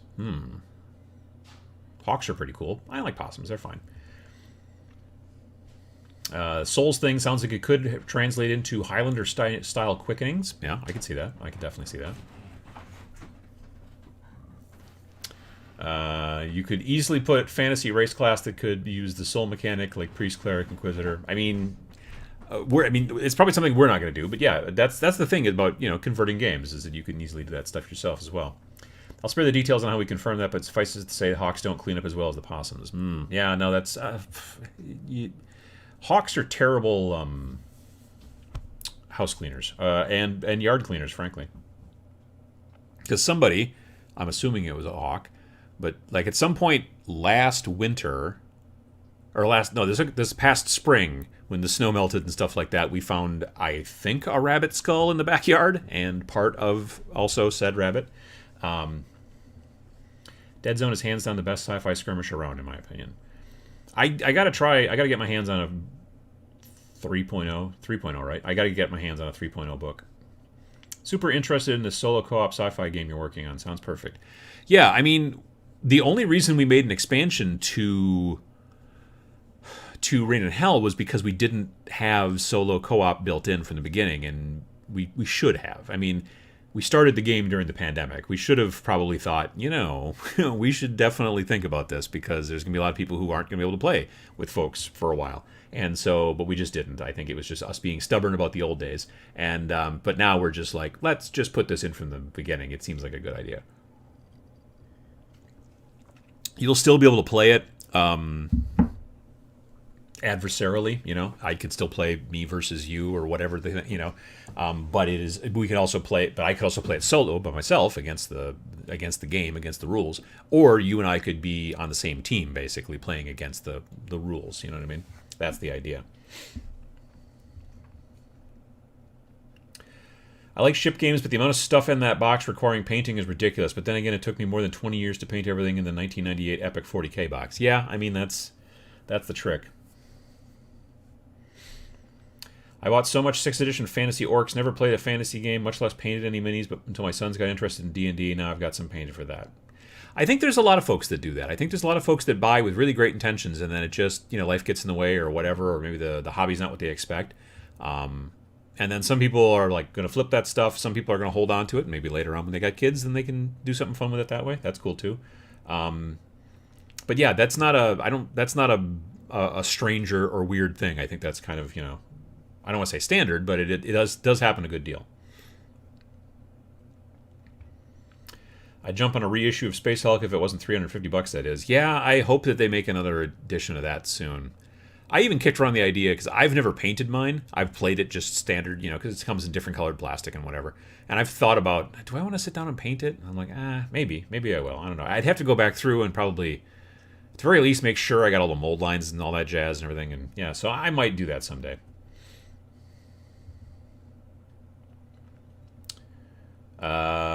Sitting in a hospital getting some chemo and getting ready for a stem cell transplant. Order the Demons of Slanesh starter to paint up to try out Warcry when I can play again. Well, good luck. I hope that you can. Yeah, that sounds fun. Warcry, well, I mean, the chemo doesn't sound fun. But yeah, playing some Warcry with some Slanesh stuff, Demons, that sounds like fun. But yeah, good luck. Let's see. Do you have any goals for 2022? Well, I want to clean the basement enough that I can move the studio back in there and not be in the studio space that I'm in anymore. Hopefully by spring. I don't want to really move in the winter. That's no fun. So I'll hopefully move that stuff back into the basement. But not just like it was in the basement where I was just like surrounded by crap and then just, but like I want to have a little bit of a set down there kind of and do that. I also want to hopefully try to get back into some battle report type gaming. Not a ton. Margot is chittering at the birds that are out on the bird feeder, staring at them out the window and making this little kind of chittery noise. So yeah, I'd like to do some of that. I want to go to some conventions again. I'm planning on going to LVO. Planning on going to Adepticon. Planning on going to Gen Con. Hopefully Nova. I miss Nova. But I don't. I think going forward, at least in 2023, I think I might pick, because Las Vegas Open and Nova, opposite sides of the country, basically, and I got to fly to both of them. I would prefer to fly less. I think that in 2023, there's a possibility I might only go to Nova instead of going to Nova and LVO. I mean, I drive to Adepticon, that's like 3 hours, that's easy. I drive to, or ride along with other folks to Gen Con, that's like 6.5 hours for me, that's not too bad. But yeah, Las Vegas and DC, that's a flight, and I would kind of like to reduce my flights a little bit. So I think I might. I don't. Las Vegas Open's great. It's just that I know more people. I see a lot more people that I know at Nova because it's more people that I know live closer to the East Coast than the West Coast as far as within the hobby and that kind of stuff. So I don't know. We will see.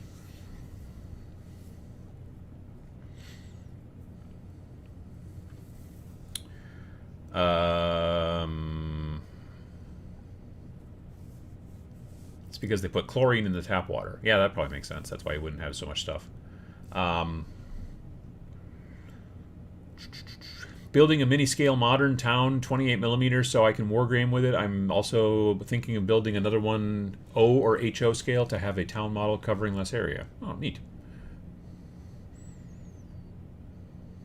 Catgo Ikiki. Yeah, kinda. That's I don't know what it is, but we've like one.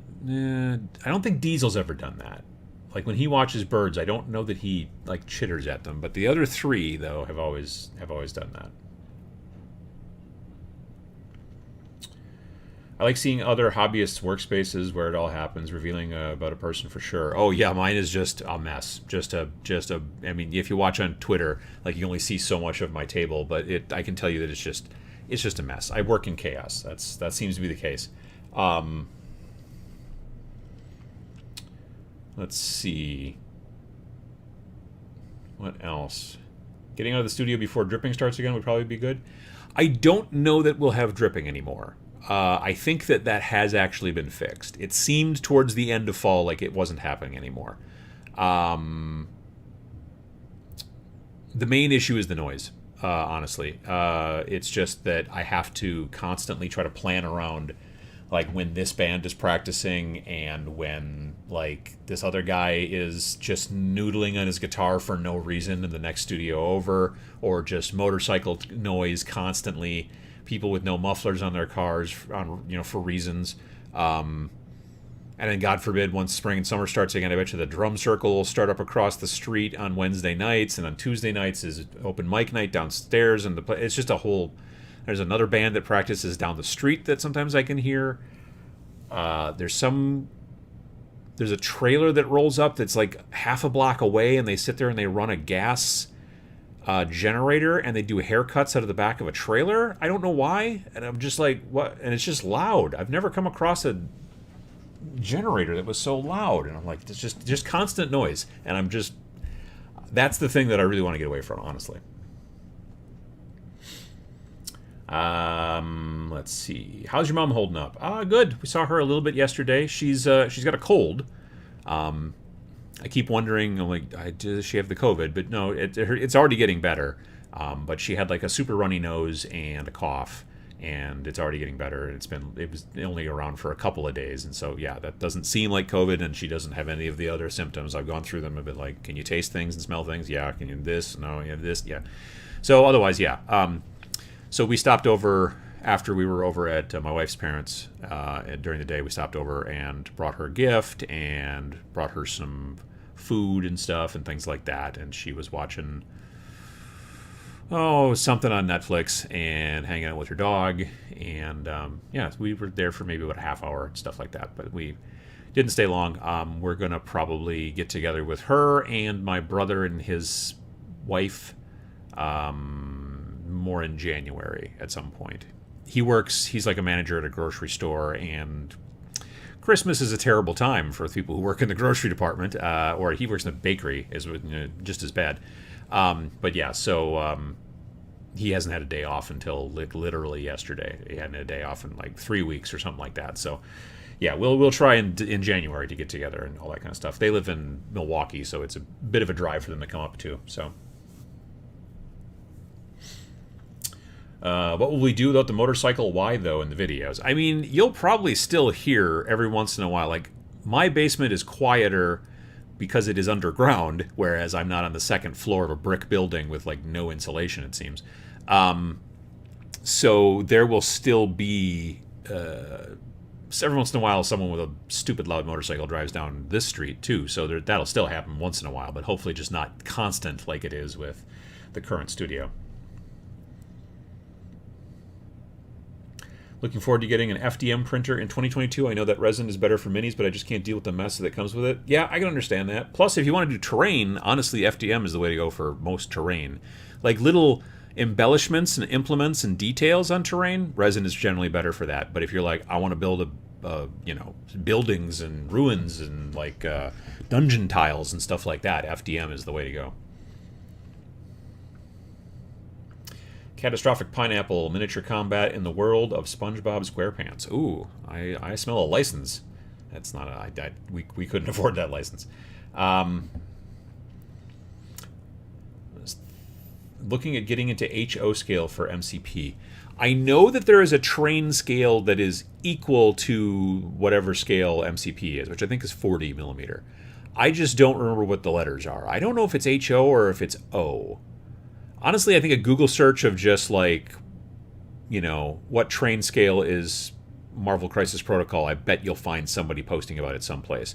I had somebody tell me once, but I forgot. It's just a letter or letters. I mean, and I don't think it's HO because HO, like I had some trains when I was a kid that were HO scale, and like the trains were like about, I don't know, 1.5 inches high. Now, if the Hulk is like this tall, then that doesn't seem, HO doesn't seem right. But it's either O or N or H or, I don't know, it's some other scale. It's definitely tied directly to a train scale.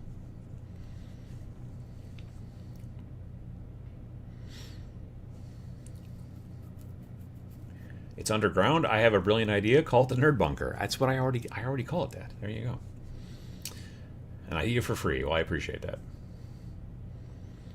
Messy workspace just means you've got a spatial centered mind. Good thing for artists, or just lazy. I think it's a little bit of column A, a little bit of column B. I do like, this is the thing. I think I've told the story before. I used to work at this ad agency, and my desk was always a giant mess. And my boss hated that, but she was not like going to tell me you have to clean your desk because we were all adults. But what she would do is she would come into my office or whatever and be like, hey, do you have that, you get that printout from that thing, or whatever, and all that kind of stuff. And I would always just be like, oh yeah. And I would just like pull it out of the pile because I knew where everything was. It just was all stacks everywhere. And it would annoy her. It would annoy her very much because she was always like, because what she wanted to do was for me to go, oh, I don't know where it is. And I go, well, you need to clean this stuff up and organize and all that stuff. But I always knew where everything was. It was in stacks, and there you go. So yeah, that's just been the way I've always gone. O scale is 48th, 1/48th. Yeah, I don't know if it's O. It might be O. I had a housemate with misophonia who would charge out of his room angry at the sound of me stirring a cup of coffee. That I don't think I have. I'm not annoyed by noises. I'm annoyed by noises when I'm trying to record a video. Like just being in the studio and hanging around doing stuff, that part doesn't bother me. It's the fact that those noises get picked up. Well, let me take that back. I'm always annoyed by loud motorcycles and cars. Always. I don't care. Like, it should be illegal. Just straight up, in my opinion. And I think in a lot of places it is, but nobody ever does anything about it. But if you drive by my house and rattle my windows, I don't see how that's legal. But whatever. But I don't know if that it's a syndrome or a condition necessarily. I think I'm just annoyed by loud noises. Somebody like rattling, stirring coffee, that doesn't bother me. But again, even then, loud noises don't bother me as much. But when they're in my recording that I'm trying to do for YouTube, that's so. And there's not a good way for me to sound dampen like that. Without basically building a set in the place where I'm working right now that has a whole bunch of sound dampening stuff behind it you guys can't see. I can't, it doesn't work. So the basement, coming back home to the basement will be quieter. Plus I could put some sound dampening stuff like in the ceiling and places like that. Although cats running around, you'd probably still be something a person will hear. So there's that.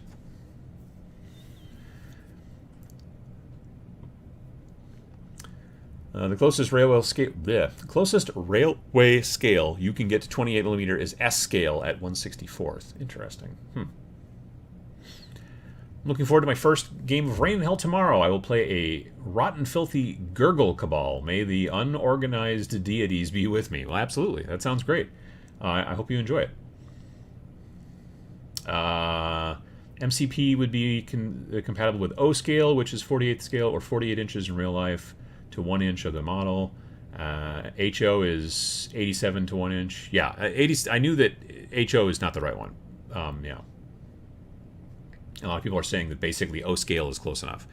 The person who kind of got me interested in it originally and was like, hey, this is why you should take a look at it again. I was at the Gamma Expo trade show thing in Reno back just before the pandemic went, people were starting to hear about it, the news was talking about it, but there weren't any shutdowns and stuff like that until literally we were at Reno for the trade show for Game 4, and then we were at dinner one night and they're like, oh, the NBA has been canceled and the NFL has been canceled, and we were like, oh, but anyway,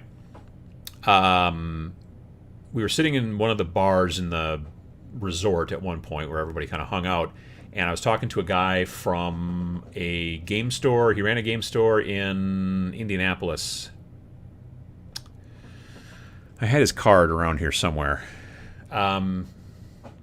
Starts with the word salt. It's not saltine, I don't think. Saltire? I don't know. But it's a game store in the Indianapolis area, and he was telling me that the nice thing about, because my complaint was about the scale is screwy, and he's like, well, but it's this particular scale in trains, so you can just go to your local train shop and buy more modern buildings and put them together, and then they go together usually pretty easily, and then boom, now you have terrain for your superheroes, because you don't need ruined Gothic buildings, you don't need fantasy cottages and stuff like that. What you need is a deli and a convenience store and stuff like that, and that's the type of thing that you find at train stores. And I'm like, okay, that makes sense, I get that. So yeah. When videos move to the Nerd Bunker, I demand at least one fleecy parade per video. I don't know, right now Margot and Maggie are both sitting in the window. Well, Margot's kind of sleeping in the basket, and I think Maggie is being vigilant for birds and or squirrels.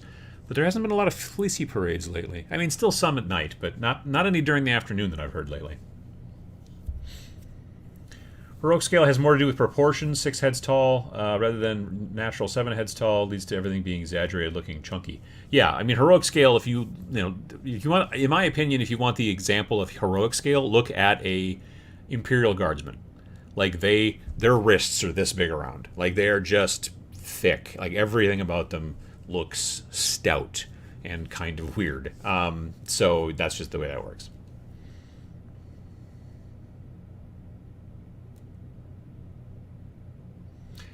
I'll be honest, Adam, I don't hear half of what you think we do when you look around and admonish the cats. I think, yep, he's losing it. I mean, there are times when... this microphone picks up a lot because it's a condenser mic, so I know it picks up a lot of room noise and things like that, whereas if I had more of a dynamic mic, it would have to be, first of all, here. It has to be closer to your face, and then... and then it doesn't pick up as much room noise. That's the point. But then it needs to be closer to your face, otherwise it can't pick you up either. The microphone that I use for Twitch streaming, that is a dynamic mic, which you guys can't see it because the webcam is kind of close to my face, but it is right here. It's very close. Whereas this, I've got more space around me, but the microphone is, I don't know, it's that far from my face. That's a little over a foot, 14 inches, something like that. But it's picking up all kinds of stuff. So you have a tendency to pick up, probably to some degree, you're going to pick up more, let's say, cat-related noises. Although, like I said, they're being real sleepy right now. But normally you'll pick up more with this mic, yeah. Just started painting again after a break for a couple of months, and your videos are super motivating to have on in the background while I tackle my pile of shame. Thanks, Uncle Adam. Well, absolutely, Internet Skeleton. I'm glad to hear it. Glad to hear you're back into the hobby. Absolutely. And I'm glad to hear that the videos help. Tried your baking soda basing technique today for my OCR Bone Reapers, and I'm really glad how well it worked, so thank you. Well, absolutely. Yeah, no, like I said, I use that a lot. Lately I've been focusing more on using the fine basing texture from ProAcryl, from Monument Hobbies, but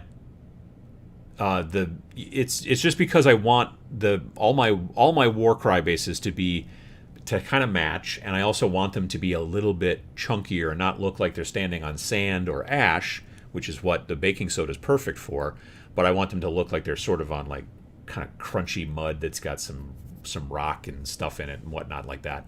And so, yeah, I've been focusing on that. But I still do use the baking soda and super glue solution quite a bit. No, solution's the wrong word. It's not like I make like... You basically, you put the super glue on there, and then you sprinkle the baking soda on there, and then boom, you're done. I had somebody once, when I was talking, explain that. They're like, I mixed those two things together and then tried to spread it on the base, but like it had already hardened. And I'm like, yeah, yeah, no, you got to put the glue onto the base and then sprinkle the baking powder on top of it. If you try to like mix it together in like a little cup or something and then transfer it, it will just harden in the cup, because that's what the baking soda does when it hits the glue. It's like a catalyst. So yeah. Cross-compatibility with other popular modeling scales can be a good selling point and open some options, more so if you aren't a proportional purist. These are true facts. It's true. Yeah, I mean, that's one of the big reasons why we've just been like, because again, we're making a game that is miniatures agnostic, like all of our games are going to be miniatures agnostic. If we were like, okay, but it's got to be this weird scale, well, that's harder to go out and find your own stuff that fits this weird scale.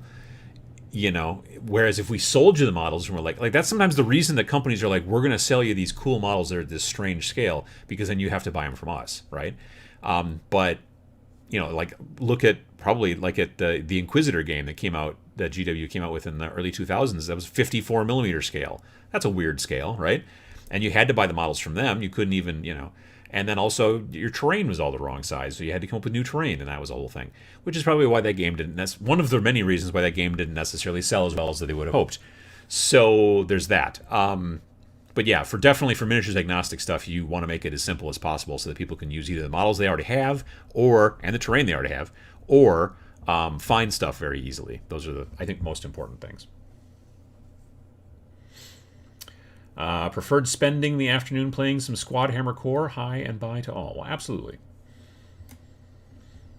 I try to make terrain that can be used in multiple scales. Great money and time saver. Yeah, I do too. Well, scales, no. I don't generally... I guess I don't try to make stuff that's multiples, but different systems. Yeah, I definitely am like... Whenever I'm making a piece of terrain, I'm like, can I use this for anything else? Can I use this for... like, these 3D printed sci-fi buildings from Terrain Machine that I've been working on lately, on and off. Those are going to work great for Stargrave. They'll work great for Planet 28. They'll work great for Space Weirdos.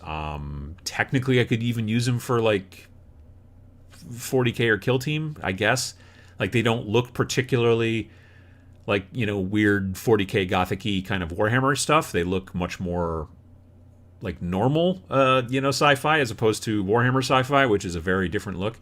But technically, yeah, you could use them for that too. They could work pretty well for maybe for Necromunda or something. Dry brushing is not a sin. I agree, it's not.